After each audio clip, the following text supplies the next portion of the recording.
Hello, నమస్తే. Welcome to తప్పుకు శిక్ష ఎపిసోడ్ 6. అలా జరిగిన తర్వాత శోభను చూస్తూ, ఏంటి శోభ ఇలా ప్రవర్తిస్తున్నావు? ఏమైంది నీకు? చూడు, నాకు కోపం వచ్చేలా చేశావు. ఏమైందో ఇప్పుడు నీకు అంటూ లాలనగా అడుగుతున్నాడు శోభను. శోభ బాధగా, నాకు ఏమైందో తెలియదు శివ. నాకు కూరగాయలు తీసుకొని వచ్చి కూర్చుంది మాత్రమే గుర్తుంది. ఆ తరువాత ఏం జరిగిందో నాకు తెలియదు. ఏంటి శోభ నువ్వు అంటుంది? అవును శివ, నాకు ఇలా 10 రోజులుగా జరుగుతూ ఉంది. కాకపోతే మొదటి 2 రోజులు తక్కువసేపు అనిపించేది, ఆ తరువాత ఎక్కువసేపు అనిపిస్తోంది. అలా అనిపించిన కాసేపటికి నాకు తల తిరుగుతోంది. విపరీతమైన ఒళ్ళు నొప్పులు వస్తున్నాయి శివ. నాకేదో అవుతోంది. నాకు ఏమీ తెలియట్లేదు. ఒక్కొక్కసారి నాకు చాలా బాధగా అనిపిస్తూ ఉంది. తల విపరీతంగా నొప్పి పుడుతోంది శివ. శివ, నీకో విషయం చెప్పాలి. నువ్వు నమ్మవని నేను చెప్పలేక ఆగాను. శివ, నన్ను ఎవరో ఫాలో అవుతున్నట్టు అనిపిస్తూ ఉంటుంది. అది కూడా మన ఇంట్లోనే. నేను చాలాసార్లు ఇల్లు మొత్తం వెతికి చూశాను, కానీ నాకు ఎవరూ కనిపించలేదు. ఏమీ కనిపించట్లేదు శివ. ఒక్కొక్కసారి నన్ను ఎవరో పిలుస్తున్నట్టు అనిపిస్తుంది శివ. ఆ రోజు సుందరికి జ్వరం వచ్చిన రోజు కూడా నాకే తెలియక అర్ధరాత్రి మన బాల్కనీ గోడ అంచుపై నిలబడ్డాను. ఏంటి? అవును శివ, బాల్కనీ గోడ అంచుపై నిలబడ్డాను. ఎంతసేపు నిలబడ్డానో తెలియదు. ఎప్పుడు వెళ్ళి నిలబడ్డానో కూడా తెలియదు. కాసేపటికి తెలివి వచ్చి నాకు నేను ఉన్న స్థలాన్ని చూసుకోగానే దడ పుట్టింది. అసలు నేను ఎందుకు అలా చేస్తున్నానో నాకు తెలియట్లేదు శివ. ఒకవేళ నాకు పిచ్చి పట్టిందా? శివ, ప్లీజ్, అలా అయితే నాకు ట్రీట్మెంట్ చేయించు. అంతేకాని నన్ను వీధులపై వదిలేయకు అంటూ శివను పట్టుకొని ఏడుస్తూ ఉంది. శివ శోభను ఓదారుస్తూ, శోభ, ఎందుకు అలా మాట్లాడుతూ ఉన్నావు? సరే, నీకు ఏదైనా మైండ్ డిస్టర్బెంట్ అయ్యుంటుంది. నేను దానికి తగ్గ ట్రీట్మెంట్ చేయిస్తాను. అంతేకాని నిన్ను నువ్వు పిచ్చిదాన్ని అనుకోకు. కాదు శివ, నాకు పిచ్చి పట్టినట్టుంది అని బలంగా అంటుంది.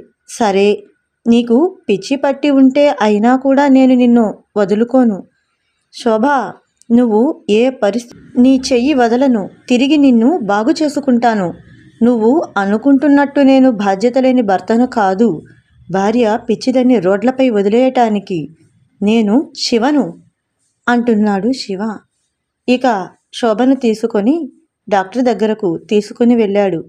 ఆమెను పరీక్షలు చేస్తూ డాక్టర్ శివను బయట కూర్చోమని చెప్పాడు.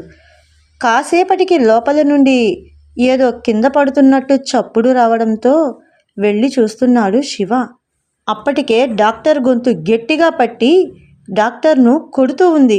శోభ, డాక్టర్ సార్, సార్, శివగారు హెల్ప్ చేయండి అంటున్నాడు. శోభను ఆపడానికి శివ ఆమె చేతిని పట్టుకున్నాడు. శోభ డాక్టర్ను మరో చేతితో వదలకుండా పట్టుకునే ఉంది. శివ పట్టుకున్న చేతిని ముందుకు విదిల్చింది శోభ. శివ ఎగిరి దూరంగా పడ్డాడు. డాక్టర్ గడగడలాడిపోయాడు. శివ పైకి లేచి, శోభ, ఏం చేస్తున్నావు నువ్వు? వదులు, అతను చనిపోతాడు. అయినా నీకు ఇంత బలం ఉన్నట్టుండి ఎలా వచ్చింది? నా మాట విను శోభ, విను. శివ పడిపోయినవాడు లేచి శోభను గట్టిగా పట్టి విడిపించే ప్రయత్నం చేస్తూ ఉన్నాడు. అయినా శోభ వదలటం లేదు. డాక్టర్ శ్వాస ఆడనంత పనవుతోంది. శోభ ఆపడం వాళ్ళ వల్ల కావటం లేదు. ఇక డాక్టర్ పని అయిపోయేలా ఉంది. శివ ప్రయత్నం విఫలమయ్యేలా ఉంది.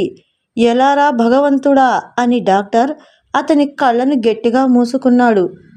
అమ్మా, అమ్మా అంటూ వినిపిస్తోంది వాళ్లకు. ఎవరో చిన్న పాప గట్టిగానే పిలుస్తూ ఉంది. ఆ పాప అమ్మా అంటూ అరుస్తూ ఉన్నట్టుంది.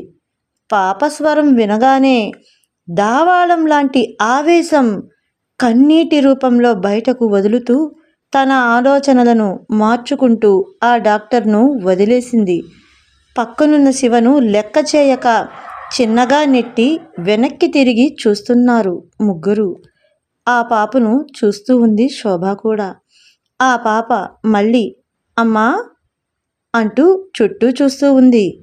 ఆ పాప శోభ ముందుకొచ్చి, ఆంటీ, మా అమ్మ ఇటు వచ్చిందా? మీరేమైనా చూశారా? పాపం మా అమ్మకు కొంచెం మైండ్ పాడైంది అని ఇక్కడకు తెచ్చాము. ఇప్పుడు మా నుండి దూరమయ్యింది. ఎటెళ్ళిందో తెలియదు.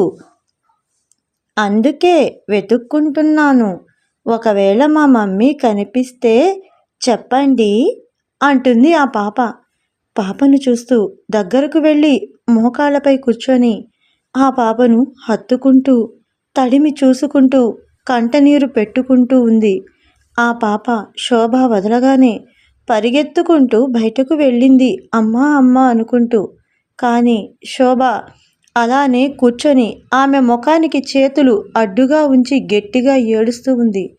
డాక్టర్ అతని పరిస్థితి అస్తవ్యస్తంగా ఉండడంతో అతను ముందు తేరుకునేందుకు చూస్తున్నాడు.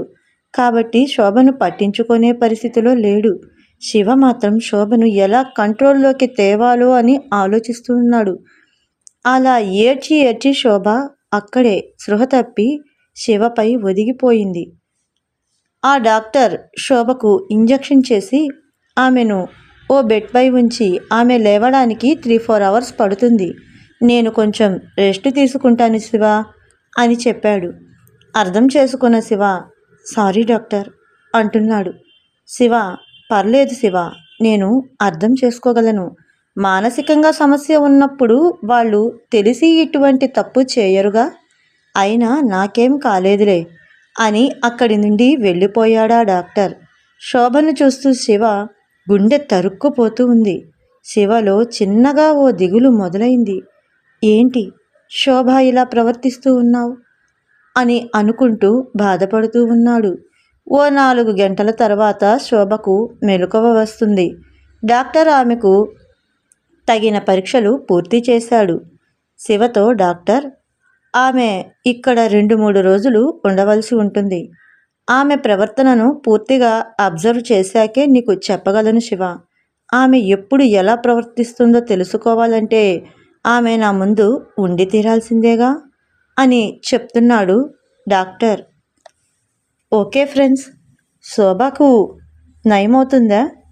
అసలు ఆమెకు ఆ పరిస్థితి ఎందుకు వచ్చింది తెలుసుకుందాం వచ్చే ఎపిసోడ్లో. అంతవరకు బాయ్. Like, share.